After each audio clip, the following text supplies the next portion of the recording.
জীবনের কোনো পরিস্থিতিতে যদি এই দৃশ্যটা আপনার সামনে আসে যে আপনি যাদের থেকে সাপোর্ট পাওয়ার আশা রাখার পরেও সাপোর্ট পাচ্ছেন না, আপনরাই দূরে সরে যাচ্ছে, মনে রাখবেন আপনার আল্লাহ আপনার উপর দয়া করা শুরু করেছেন। সুবহানাল্লাহ। ওই বিপদ থেকে আপনি যাদের সাপোর্ট নিয়ে উঠতে চাচ্ছেন, রব চাচ্ছেন আপনাকে কেউ না করুক সাপোর্ট, আপনার আল্লাহই স্বয়ং আপনাকে সাপোর্ট করতে চাচ্ছে বলেই মানুষকে দূরে সরাই দিচ্ছে। সুবহানাল্লাহ। জীবনে যদি কখনো দেখেন কাছের মানুষ দূরে সরে যাচ্ছে, বেঈমানি করছে, দুই নাম্বারই করছে, চোখ উল্টাই ফেলছে, আপনি বুঝে নেবেন আল্লাহ তাআলা আপনাকে দুনিয়ার আসল চিত্র দেখাচ্ছে। আপনি যেন বুঝতে পারেন আপনার আপন বলতে আল্লাহ ছাড়া, আপনার আপন বলতে আপনার নবী ছাড়া আসলে আর কেউ নাই, আসলে কেউ নাই, আসলে কেউ নাই। আপনার ভালোবাসার অধিকার পাওয়ার একমাত্র আল্লাহর আছে, স্রষ্টা হিসেবে নবীর আছে। আপনার উম্মত হিসেবে আপনি ভালোবাসবেন আপনার নবীকে, আপনি আল্লাহকে ভালোবাসবেন, আপনার নবীকে ভালোবাসবেন। এই বুঝটা দেওয়ার জন্য আল্লাহ অনেক সময় দুনিয়ার এই বাস্তবতা আমাদের সামনে এনে দেয়। অনেক ভাই বোন, ভাই ভাই এমনও আছে মানুষের কথার ফাঁদে পড়ে, ভুল বোঝাবুঝির কারণে কিংবা মেজাজ গরম থাকার কারণে দুই চারটা কথার শিকার হওয়ার কারণে হয়তো কোনো একটা সময় দূরত্ব হয়েছে, কিন্তু এখন একজন আরেকজনের সাথে মিলতে চায়, বসতে চায়। ওনাদের মাথায়ও চলে আসছে বাঁচবো আর কয়দিন, বুড়া তো হয়ে গেছে, কিন্তু ভাইকে এখনো বুকে জড়াতে পারলাম না, অনেক দিন হয়ে গেল। বড় ভাইয়ের মনেও সে তৃষ্ণা থাকে, ছোট ভাইয়ের মনেও সে আকাঙ্ক্ষা থাকে, কিন্তু অনেক দিনের দূরত্বতার কারণে, লজ্জাবোধের কারণে তারা মিলতে পারে না। আমি আমার ভাইদেরকে, যুবক ভাইদেরকে অনুরোধ জানাবো, যদি এরকম কোনো ফ্যামিলি কন্ডিশন হয়, আপনারা যুবকরা মিলে, ভাইরা মিলে, চাস্তো ভাই জ্যাঠতো ভাইরা মিলেই আপনারা উদ্যোগটা নেন, ভাই ভাইকে যেন জড়াই ধরতে পারে, ভুল বুঝাবুঝি যেন শেষ হয়ে যায়। কথা বলেন ঠিক কিনা? বান্দা বান্দাকে মিলানোর কাজ করবে, আল্লাহ সেটা দেখে গুনাহ মাফ করে দিবে। সুবহানাল্লাহ। আমি শুনি না, আরো জোরে বলেন। মিলে থাকেন, কেউ মিলে থাকতে না চাইলে তার আল্লাহরে সে জবাব দিবে। আপনার পক্ষ থেকে আপনি ক্লিয়ার থাকেন, মানুষের উপকার করবেন, থ্যাংক ইউ পাওয়ার আশা রাখবেন না, করতেই থাকবেন। কেন? সে আপনার রবের বান্দা, আপনি বান্দার জন্য করবেন, ওই বান্দার আল্লাহ আপনার জন্য করবে। আমরা অনেক সময় বলি তার এত উপকার করছি, সে আমার সাথে ডাইরেক্ট চোখ উল্টাই ফেলছে, বা এটা দুনিয়ার নিয়ম। আল্লাহ তো এটাই বুঝাতে চায়, এটা দুনিয়া, এটা জান্নাত নয়। আল্লাহর কাছে সবসময় একটা ফরিয়াদ করবেন, আল্লাহ তুমি আমাকে যতদিন ইচ্ছা এই দুনিয়ায় রাখিও, কিন্তু সে থাকাটা যেন তোমার পছন্দের হয়। আল্লাহ যতদিন আমার নিঃশ্বাস চলবে, সেই নিঃশ্বাসটা যেন তোমার পছন্দের সময় কাটে। আল্লাহ আমাকে তুমি যতদিন রাখবা সুস্থভাবে রেখিও, অসুস্থ বানিয়ে কারো উপর যেন আমাকে বোঝা না হতে হয়। কারণ অসুস্থ হলে অনেক সময় আপনরা পর্যন্ত ভর মনে করে।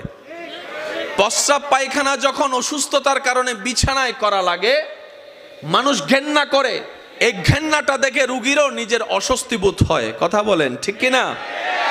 আল্লাহ আমি যেন সুস্থ থাকতে থাকতে ঈমান নিয়ে ইজ্জতের সাথে দুনিয়ার থেকে যেতে পারি, সে তৌফিক তুমি আমাকে দিও। মাওলা যতদিন আমি বেঁচে থাকবো তোমার বান্দা, জীবনের শেষ নিঃশ্বাস পর্যন্ত কখনো যেন কারো কাছে হাত পাততে না হয় আমায়, সেই রিজিকের ব্যবস্থা তুমি করে দিও। আল্লাহ গো, আমি যখন দুনিয়াতে থাকবো না, আমার সন্তানদের ব্রেইনে মনে তুমি এমন নূরের আলো দান করিও, তারা যেন মা বাবার জন্য অন্তত হাজার ব্যস্ততার ভিতরে একটু যেন দোয়ার হাতটা তোমার দরবারে তুলে এমন সন্তান ব্যবস্থা করে দিও। আল্লাহর কাছে এই দোয়াগুলা করা যাবে ইনশাআল্লাহ? আওয়াজ শুনি নাই। এগুলো কি আমাদের জন্য ভালো হবে না খারাপ হবে? যত উত্তম দোয়া আছে, সবচাইতে উত্তম দোয়ার মধ্যে এগুলা অন্যতম উত্তম দোয়া। কি বলেন আপনারা? একমত আছেন তো? সবাই সবাই একমত আছেন তো? কারণ আমরা ইজ্জতের জীবন চাই, বেইজ্জতি হয়ে মরতে চাই না। কথা বলেন ঠিক কিনা? আমরা মানুষের উপকার করে মরতে চাই, কারো উপর বোঝা হয়ে, অপমানিত হয়ে মরতে চাই। আল্লাহ পাক আমাদের সবার উপর সে দয়া দান করুক, আমিন। ফাজকুরুনি আযকুরুকুম, ফাজকুরুনি আযকুরুকুম। আপনি নীরবে একা রুমে বসে আপন রবকে ডাকছেন, জিকির করছেন, ওখান থেকে রব ডাক দিয়ে বলে, বান্দা ফাযকুরুনি আযকুরুকুম, তুমি আমাকে ডাকো, আমি তোমার ডাকে উত্তর দিয়ে দিব। সুবহানাল্লাহ। বান্দা তুমি আমাকে ডাকতে থাকো, আমি আল্লাহ তোমার সমস্যাকে সমাধান করে দিব। সুবহানাল্লাহ। বান্দারে রিজিক কমতি হয়ে তুমি ডাকতে থাকো, আমি আল্লাহ রাজ্জাক তোমাকে রিজিক দিয়ে ভরপুর করে দিব।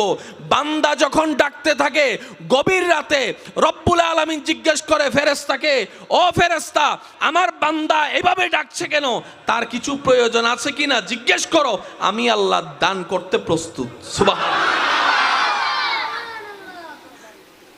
কারো ডাক রব আশা করে না।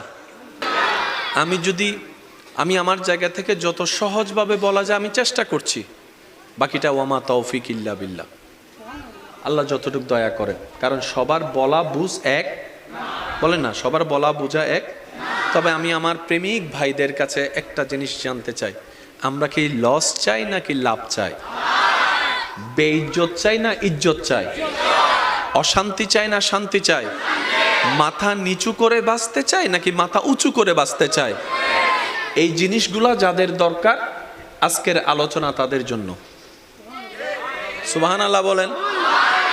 ঠিক বললে সওয়াব হবে কিনা আমার জানা নাই, কিন্তু সুবহানাল্লাহ বললে কল্পনার বাইরে সওয়াব। পিছনের বাইরে এমন ভাবে সুবহানাল্লাহ বলেন যেন আওয়াজটা এখানে আসে। একবার বলেন সুবহানাল্লাহ। মাশাআল্লাহ। বান্দা যত রবের জিকির করে শয়তানের গালে জুতার বাড়ি ভরে। তো এইরকম অপরচুনিটি, সুযোগ মিস দেওয়া যাবে। জিকিরকারী সবাই, রবের নজর আপনার দিকে। কাশ আমি যদি বুঝাতে পারতাম কথাটা। জিকিরকারী সবাই, আসমানে লক্ষ কোটি অগণিত ফেরেশতা, কেউ রুকু দিয়ে রবকে জিকির করছে, কেউ সিজদায় রবের জিকির করছে, কেউ দাঁড়িয়ে দাঁড়িয়ে জিকির করছে, কেউ এমনে জিকির করছে, কেউ অমনে জিকির করছে। এমনকি জান্নাতের ফেরেশতা রিদওয়ানও আপন আপন নিয়মে রবকে ডাকতেই আছে, রবকে ডাকতেই আছে, রবের জিকির করতেই আছে, রবের স্মরণ করতেই আছে।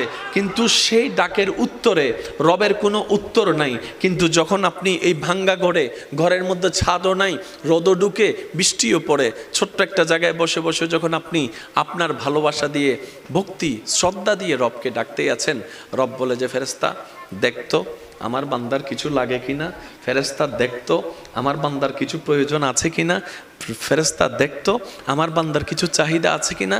ফেরেশতা বলে, আল্লাহ এখান থেকে ডেকে ডেকে ফাটাই ফেলতেছি, আমাদেরকে একবার জিজ্ঞেসও করলা না কোন জায়গার কোন কোনায় বসে।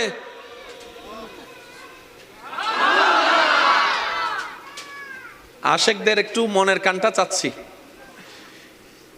পুরা সৃষ্টি জগতে পৃথিবী অনেক বড়, কিন্তু সূর্যের সামনে পৃথিবীকে রাখলে একটা ডিমের মতো। ওই বিশ্বজাহানের স্রষ্টা ফেরেশতাকে বলছে দেখতো আমার বান্দার কিছু লাগে কিনা। এবার ফেরেশতাই বলে, আল্লাহ সিদরাতুল মুনতাহায় তোমাকে জিকির করা হয়, প্রথম আসমান দ্বিতীয় আসমান সব জায়গায় তোমার জিকির, সূর্য করে তোমার জিকির, চন্দ্র করে তোমার জিকির, নেপচুন করে তোমার জিকির, প্লুটো করে তোমার জিকির, গ্যালাক্সি করে তোমার জিকির, এত সৃষ্টি তোমার জিকির করে, কারো কিছু প্রয়োজন আছে কিনা তো জিজ্ঞেস করো নাই। কোন জায়গার কে? এই বিশ্বের মধ্যে সূর্যের চাইতে অনেক গুণ ছোট পৃথিবী। এই পৃথিবীর মধ্যে কিছু দেশ, কিছু মহাদেশ বাংলাদেশকে গিলে খেয়ে ফেলতে পারবে এমন অনেক মহাদেশ আছে। এত বড় বড় মহাদেশের চাইতে ছোট একটা দেশ, এই দেশের 64 জেলার একটা জেলা, এই চট্টগ্রামের এতগুলা থানার একটা থানা। জোরে বলেন, আরো জোরে। এই থানার এতগুলা জায়গার মধ্যে একটা জায়গার কোণার মধ্যে বসে আছে, আর তুমি ওখান থেকে শুনছো। রব বলে যে ফাজকুরুনি আযকুরুকুম, আমি ওয়াদা করেছি আমার বান্দার সাথে, বান্দারে তোর ডাকতে দেরি হবে, আমি রবের উত্তর দিতে দেরি হবে না। ফাজকুরুনি ফাজকুরুনি ফাযকুরুনি, বান্দা তুই আমাকে বিপদে পড়ে স্মরণ কর। আযকুরুকুম, আমি তোকে বিপদ থেকে উদ্ধার করার মাধ্যমে স্মরণ করব। সুবহানাল্লাহ। ফাযকুরুনি, পারিবারিক অশান্তি হলে আমাকে একবার স্মরণ কর। আযকুরুকুম, শান্তি দিয়ে আমি আল্লাহ তোকে স্মরণ করব। সুবহানাল্লাহ। ফাযকুরুনি, তুই অভাবে পড়ে স্মরণ কর। আযকুরুকুম, আমি সচ্ছলতা দিয়ে তোকে স্মরণ করব। ফাযকুরুনি, তুই অসুস্থ হয়ে স্মরণ কর। আযকুরুকুম, আমি আল্লাহ তোকে সুস্থতা দান করে স্মরণ করব। সুবহানাল্লাহ। ফাযকুরুনি, বান্দারে তুই ঋণের মধ্যে পড়ে আমাকে স্মরণ কর। আযকুরুকুম, ঋণ থেকে মুক্তি করার মাধ্যমে আমি আল্লাহ তোকে স্মরণ করব। ফাযকুরুনি, মজলুম হয়ে অত্যাচারিত যদি হস তুই আমাকে স্মরণ কর। আযকুরুকুম, ন্যায় বিচার করে এর মাধ্যমে আমি আল্লাহ তোকে স্মরণ করব। সুবহানাল্লাহ। ফাযকুরুনি, আশেপাশের পরিবার বাহিরের মানুষের অত্যাচারে পড়ে তুই কষ্ট পেয়ে আমাকে স্মরণ কর। আযকুরুকুম, আমি সেই কষ্টটাকে শান্তিতে রূপান্তর করে তোকে স্মরণ করব, তোকে স্মরণ করব, তোকে স্মরণ করব। বান্দারে তুই সারাটা জীবনে হাজার ব্যস্ততার ভিতরে আমি রবকে স্মরণ করার জন্য কিছু কিছু সময় তুই বের করে নে।